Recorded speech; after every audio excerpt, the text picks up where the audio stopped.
Hey guys, what is going on? Welcome to my first impressions of God of War Ragnarok here on the PS5. It's the only place you can get it other than the PS4, but it is currently a Sony console exclusive.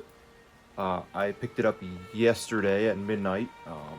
Didn't actually really play much. I came home and I was like, yeah, all right. If I'm gonna fully enjoy this game, I need to go right to bed, and I did. And believe it or not, about 15 people were at my local GameStop for this midnight launch, and I was actually very surprised. I figured I was gonna be the only one or something like that, but no, it was actually kind of packed. I mean, my GameStop is very small, so 15 people in there, that it fills up pretty quick. But yeah, so got my copy of God of War Ragnarok at midnight. Got home, went to bed, woke up, started playing it pretty much immediately, and I'm here to talk about how I feel about it so far and the things that I like and don't like. And I'm keeping this as spoiler free as possible. Any gameplay you see will be from the first bit of the game, the first mission. Nothing crazy. I will definitely keep it spoiler free. But with that being said, let's talk about God of War Ragnarok and how does it compare to God of War 2018. So for those who played God of War 2018, jumping into this game, you'll feel right at home. But if you didn't play God of War 2018, the good news is there is a God of War recap at the menu screen, and you can watch back the main things, the main points of 2018's story. So you'll definitely be spoiled, of course. I mean, come on, yeah, you're recapping 2018's story. So um, if you didn't play 2018 and you don't want to play it, you can watch the recap. And I would say it doesn't do that great of a job at explaining everything that happened. It's good if you've played it and you just need a refresher. You'll be like, oh yeah, that happened, that happened. But there's a few things they left out and stuff that I'm like, well, it kind of is all there, but people are probably going to be like, okay, this story's all over the place, but that's just how they portray it. All right, let's get the obvious out of the way.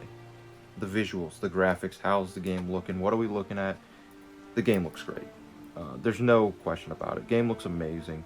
I'm playing it on my 4K TV, but I am favoring performance over quality because I do love that smooth frame rate.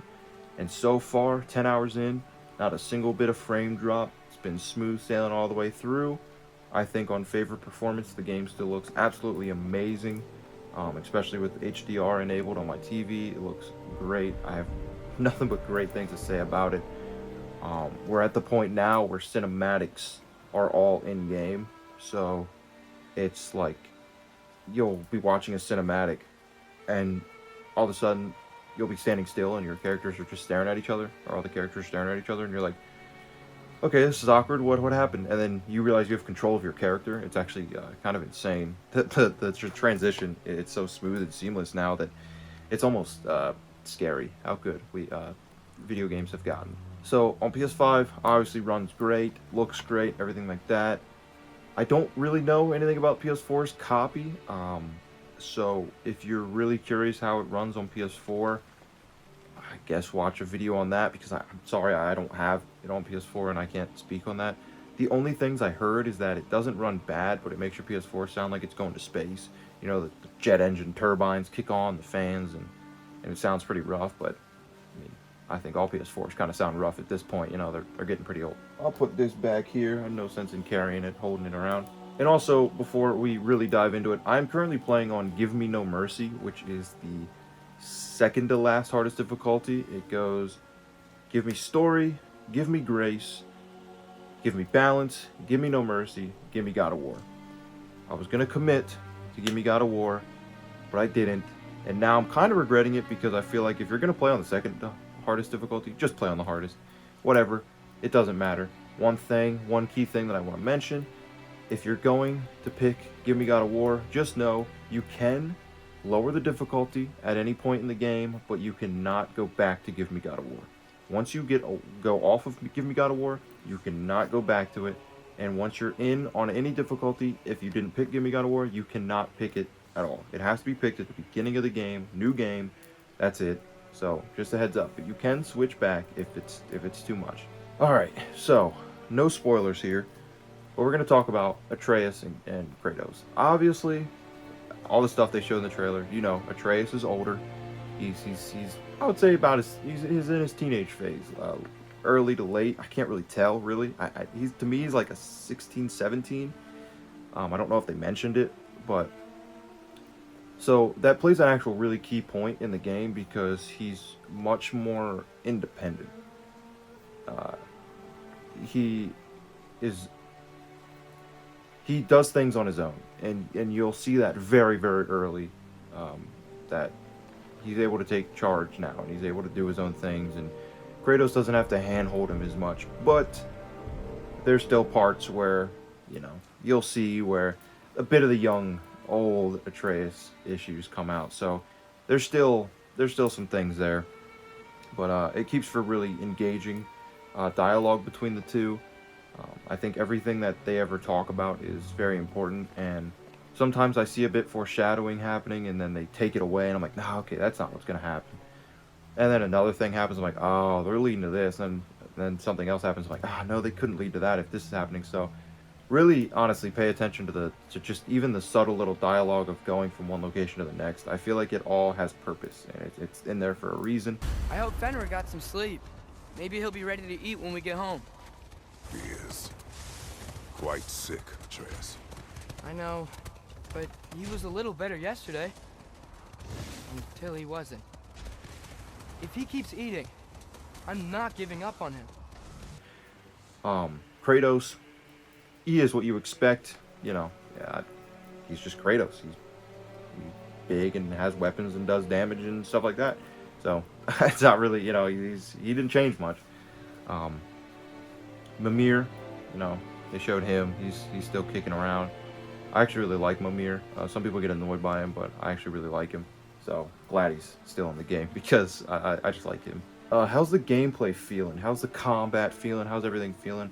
I think it feels great. I would say my biggest complaint is switching targets can be a little clunky. I'm thinking I just need to up my camera speed because I will admit a lot of it is me not turning around fast enough, but when you lock on, it almost feels bad to lock on because especially on Give Me No Mercy mode, there's always stuff coming at you from behind and from the side. So like being locked on, it feels like I'm just not able to like see and perform and switch targets as well as I would normally do. And I'm kind of understanding the Ghost of Tsushima approach of no lock on. They did add it now, but when the game first launched, it had no lock on until Director's Cut. And it's because it has like a soft lock. If you're near an enemy, if you're pointing at them, it will kind of auto target them, but you're not locked on. And that's how I've actually been playing the game and enjoying it that way a lot more. So just a heads up on that. If you're having a bit of issues, maybe up the camera speed. Don't play on, or don't lock on and see how that feels. But that's probably my biggest complaint is switching targets in combat. But aside from that, the actual combat feels great. The combos are cool. Everything you can do. I'm very pleased with the combat. I'm very bad at it right now. I do die a good bit on this difficulty. I keep forgetting certain important things when fighting, like, just dumb things, the parry, the just blocking in general.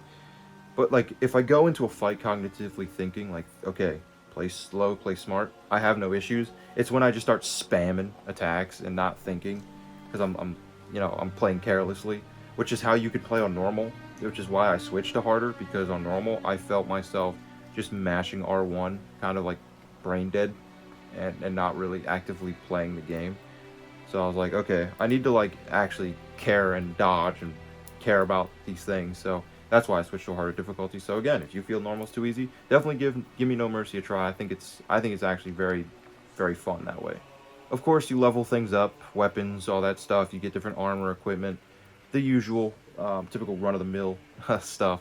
But this game, so far, I'm doing a lot of exploring, a lot of side missions and all that, because I'm really trying to get all I can get out of the game, trying to get all the legendary chests and stuff like that, and get all the crafting materials I can get, and all the upgrades and weapons and armor and everything, because that's just how I like to play these games. So I like to try and get everything, because it's an open world, but not too open world, and that's what I like. I don't like a fully open world game 9 out of 10 times. I like it when it's like, here's pretty much the area you can go to. You can just go do main stuff, or here's a few little side things you can do. That's what I like. I don't like opening the map and it being like 15 miles that way is a side quest, 20 miles that way is a side quest. There's a main story. There's like, it's too overwhelming for me, and I don't like it. So I like this kind of linear, kind of open world game, and it's really right up my alley. I think I've found that this is my favorite type of like genre when it comes to like these action games, these RPGs. So that's definitely cool for me. One thing I do want to talk about is the bosses and mini bosses are much better than God of War 2018. If you played God of War 2018, you'll know what I mean when it felt like they were reskinning a lot of bosses.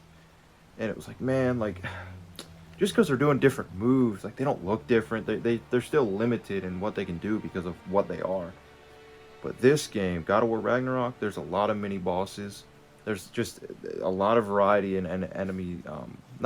There's actually not a whole lot of variety in enemies so far, but there's definitely a decent variety in mini bosses compared to God of War 2018, or bosses in general compared to 2018, which is definitely nice, because that was probably my biggest complaint with God of War 2018, was that there was just too many reskin bosses. Really glad they understood that, because they actually talked about it in the gameplay showcase trailer. They mentioned that that was something they were trying to work on, and I think so far they did a very good job. Now, before I give my final how I feel about the game and if you should buy it, the story so far very engaging, very fun to follow along with. If you are into Norse mythology, obviously God of War 2018, God of War Ragnarok, like, if you're into that type of stuff, these games are for you. Especially Ragnarok with the Norse mythology is really, really there, and I love that type of stuff. And so I will say I'm definitely actually reading a lot of the lore pages for the characters and stuff because of my genuine interest in that type of stuff. But yeah, story's engaging. Every little side bit is great. I think the voice acting is amazing. I've never cared about voice acting really in games. I would laugh if it was bad, but if it was good, I just kind of like just didn't notice it. It was like, oh, okay, it's good, so like my brain's whatever. This is one of the first games this might be the first game, believe it or not, where I was actually like, wow, this voice acting is like incredible. Like, this is some of the best voice acting I've ever heard. I don't really, like, I can't spoil it, but there's a very early big cutscene, and let me tell you, that voice acting is incredible. Really, really just, put on some headphones. I was playing with headphones over the ear, sound canceling, listening to the music, which is phenomenal, listening to the dialogue. Voice acting is incredible. All the sound effects are great. Everything there is, it's there, and it really helps with the story. It pulls you in. It doesn't make you feel like you're watching CG generated, motion captured blob of decorative AIs. It really, they feel like people, and it really can tug on your heartstrings. It can get you irritated with characters. It can do all these things and make you feel these emotions just because the voice acting, the quality of the cinematics, how good the graphics look, everything like that. It's a really a total package for a game like this with such a big story. But with all that being said, I definitely, without a doubt, recommend God of War Ragnarok for anybody, especially that loved God of War 2018, or for anyone that's even showing any slight curiosity with God of War Ragnarok. I really think that it's worth jumping into. A Game of the Year contender for sure. Elden Ring gets my vote no matter what. I'm biased. I'm sorry. Elden Ring is my Game of the Year. But if God of War Ragnarok wins so far in my 10 hours, I really wouldn't be that upset. I think the two big contenders this year, Elden Ring, God of War Ragnarok, both deserve to win in my opinion so far. Hopefully God of War Ragnarok just keeps getting better. Hopefully you pick it up, and if you do, hopefully you enjoy it. If you have been playing it, let me know how you feel about it. Keep it spoiler free in the comments, of course, please and thank you, and I'll see you next time.